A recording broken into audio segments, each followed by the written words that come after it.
Given that the texture of this board is dangerous, I think Butch has a weak hand. Otherwise, he'd have to bet to protect his hand.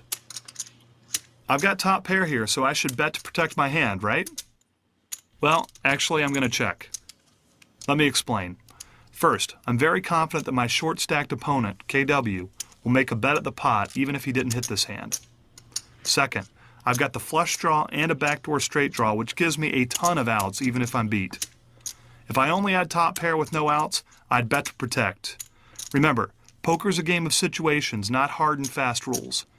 In this situation, I think the right play is to check. I'm really hoping that KW is going to bet. Check. Phil checks. Come on, baby. I'm all in. Yes! KW moves all in. Perfect. Call. How much? It's been called immediately by Butch. Wow! And a quick call from Butch. The hell can he have? All right, it's my turn. I gotta think. Every time it's my turn to act, I ask myself the following questions. Are my opponents playing conservatively or aggressively? What are some of the hands my opponents are likely to hold? What do my opponents think I have? Am I in good position or in bad position? After answering those questions, then I ask the most important questions. Should I bet or should I raise? If I think I have the best hand, I usually bet or raise. If I think I can force weak opponents out of the pot, I usually bet or raise. Should I check or fold? If I think I have the worst hand, I usually check or fold. If I think my opponents are strong, I usually check or fold. If I think my opponent will bet, and I believe I have the best hand, I will usually check, let them bet, and then I raise. If I'm not sure if I should raise, and I'm not sure if I should fold, calling or checking is usually correct. I'm going to think about Butch's betting pattern. He didn't raise before the flop. He checked into a dangerous flop, and then he just called KW's all-in bet. I think that if Butch had a very strong hand, he would have raised KW's bet in order to push me out of the pot. So, my conclusion is that Butch is on a draw. I believe right now that my top pair is the best hand at the table. Even if it isn't, though, I still have outs. I'm all in. So Gordon's moved all in. The action is back to Butch.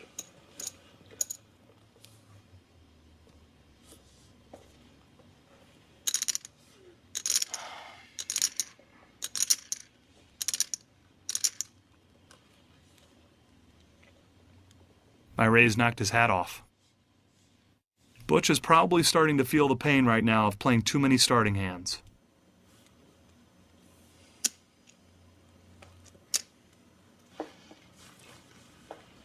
Give it to you. Butch lays it down. We're going to see what these hands are. So Gordon chose Not sure Jack if I wanted you to call 10 or not, of actually. diamonds, which is a top pair and a flush draw. The nut flush draw over here. And I've got the best hand. KW's got a lot of outs, though. I'm praying for no diamond and no ace. All right, deal. I need a diamond. One KW time. also has backdoor straight draw. Here comes the turn card. A 5 on the turn. 5 on the turn. Now no diamond, no ace. No diamond, no ace. Two Diamond tens in the deal. lead for Phil Gordon. No diamond, no ace. The river card is a king. And Yes. Phil Gordon is eliminated. KW finishes up in 6th place. Nice hand. Nice hand. We're down to the final 5.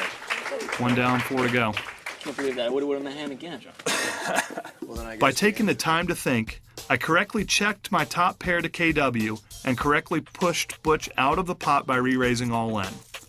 Doing so saved me a pot Butch would have won. It's tough making difficult decisions in the heat of the battle.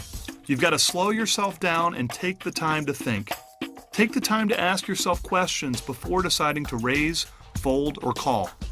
Your time doing so will be well rewarded. I guarantee it. Just before final table play started at the World Series of Poker Championship event in 2001, Chris Ferguson gave me this piece of advice.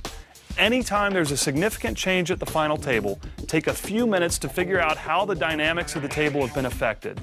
Here are some significant changes that can occur at the table. A player just won or lost a big pot. A player at the table just got caught bluffing. the blinds have increased, or a player was just eliminated. During my timeout, here's some of the things that I think about. How has my image changed? Who may be on tilt? Should I change gears? In this case, the significant change is that KW has just been eliminated. Now, let's think through the questions. Has my table image changed? Well, yeah. After folding 3 hands earlier, I just check-raised someone all in. If someone thought they could bully me and run me over, they will now have to think twice about it. Is anyone on tilt? Well, Butch is always on tilt, and based what I've seen of his game, he'll be playing hyper-aggressively for a little while. Should I change gears? I'm going to continue playing tight now, but I am going to loosen up just a little bit.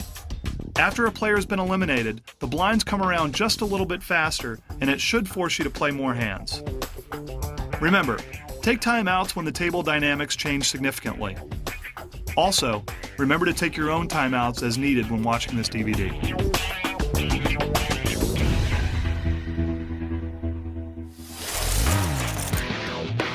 Let's update the chip count.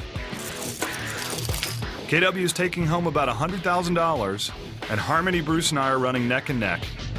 Butch is somehow managing to hang on to his chip lead, and I am dying to get into a big pot with him. And Bruce's first act. He passes, now to Ferguson.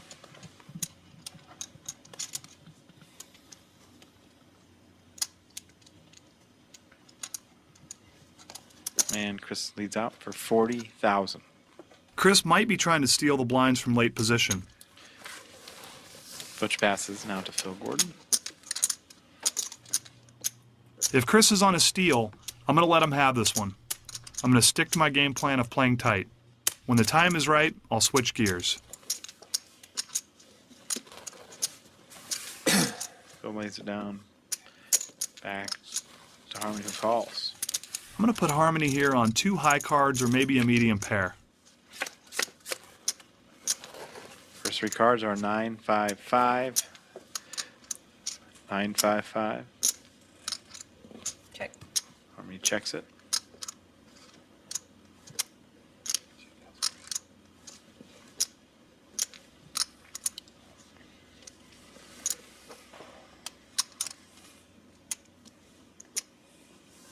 Chris makes it 70,000. Considering the texture of this board, Chris made a good bet. A paired flop with no draws presents a great opportunity for selective aggression. Whether or not he actually has a made hand is unimportant. He's got position, and Harmony surrendered her right to be the first to the pot.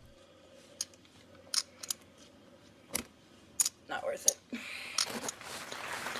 Good call. Chris Ferguson wins the pot.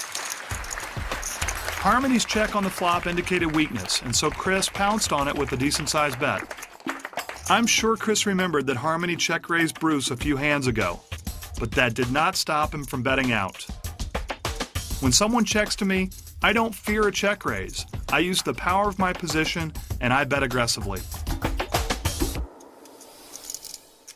On the blinds. 3, 10, and 20. Blinds have gone up. Bruce is in the big blind. Chris Ferguson's first act. I'm on the button. I love being on the button.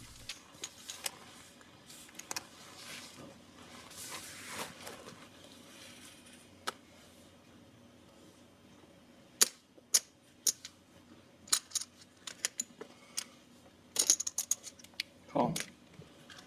Butch calls.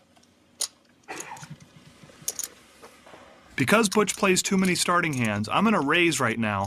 I'm going to hope that the other players will get out of the way so I can play heads up against Butch in position. This is called an isolation raise. Raise. Gordon raises the pot, makes it 60,000, a raise of 40,000. This raise is going to make it really difficult for the blinds to continue. He passes call. Ah, And a call. It's up to Butch. well, I hope to get heads up, but it doesn't look like it's going to happen.